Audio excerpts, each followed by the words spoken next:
Alam niyo bang may Pinoy na tatalunin si Ja Morant pagdating sa dakdakan? Magkaiba man ang laro ay pagdating sa dunk ay pareho si Ja at Renz Abando pero mukhang lamang pa nga ata ang Pinoy high flyer.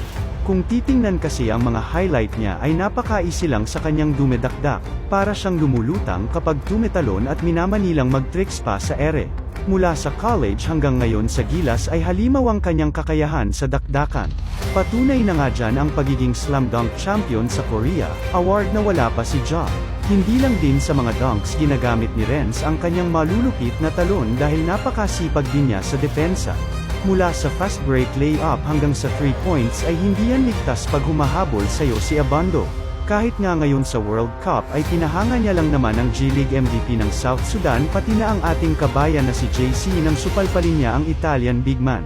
Sa tingin mo ba panes si Ja Morant kay Renz Abando?